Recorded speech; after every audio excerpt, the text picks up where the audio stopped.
About 2.5 years ago, I began thinking about my 80th birthday.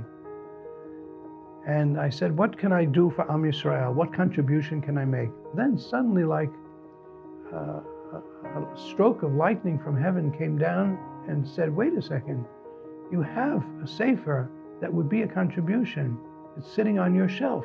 And I said, wow, if this would become a real sefer, I think it would be a contribution. I was born and raised in the Bronx, New York, in a Jewish-Italian neighborhood, very poor neighborhood, I would say. The Italians were not too sympathetic to Jews. As a child, I had to learn how to defend myself.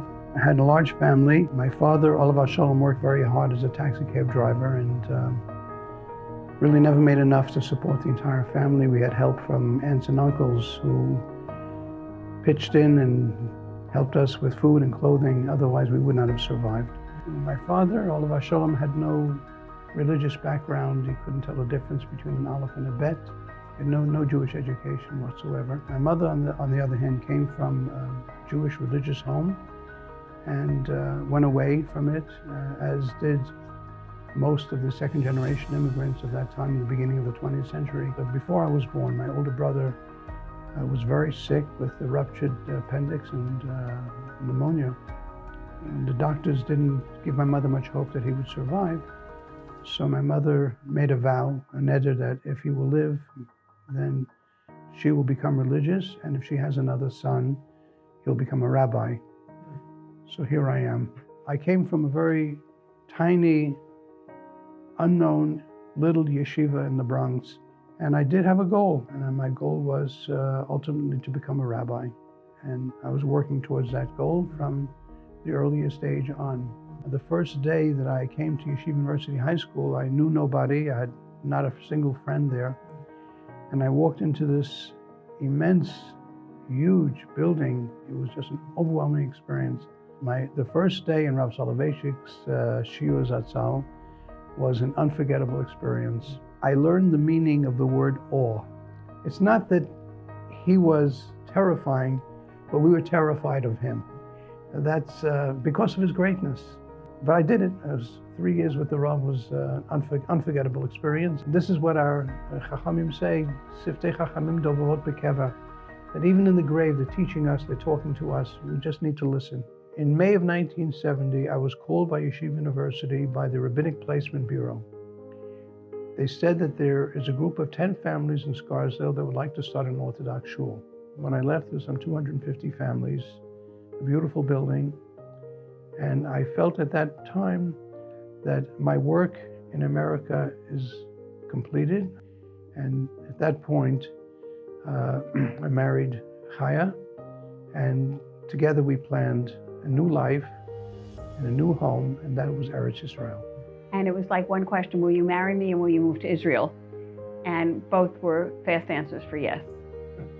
Something I always wanted to do, and this was the opportunity, and I always believed that we would make it, because it was something we both really wanted to do. We came to Kfar Adumim. We lived in a little caravan, a small caravan. I was told that in Israel, if you want to get a job, it's not what you know, it's who you know. I received a phone call from Rabbi Chaim Bravender. And he said, Reuven, I hear, Rabbi Bravender was a classmate of mine. We studied together at Yeshiva University. He said, Reuven, I heard you made Aliyah. I said, yes. He said, how would you like to teach in Bruria, which is the women's seminary? It's like asking a fish if he would like to go swimming. So of course I accepted the position. I started teaching in Bruria. That was my first job in Israel.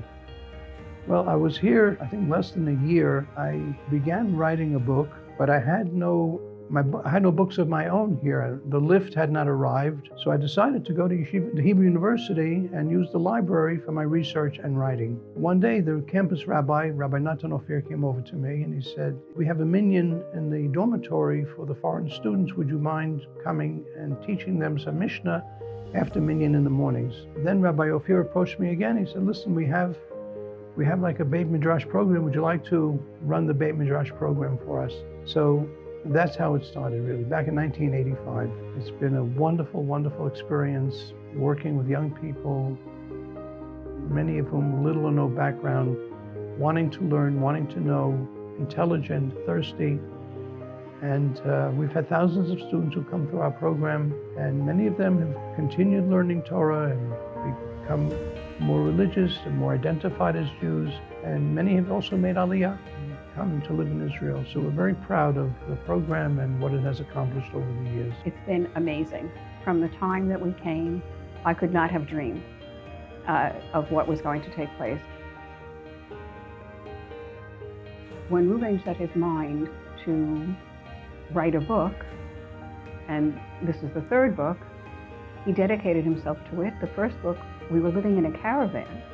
And that's, you talk about hashgacha pratit, we were living in a caravan. If we weren't living in a caravan, Reuven would have had books at home. He wouldn't have ended up at the library at Hebrew University and ended up being the director of the Beit Midrash program for 35, 36 years. And so finally it's reached a stage where today the book has been completed. It's at the publishers, and it will actually be in print before Rosh Hashanah, B'ezrat Hashem.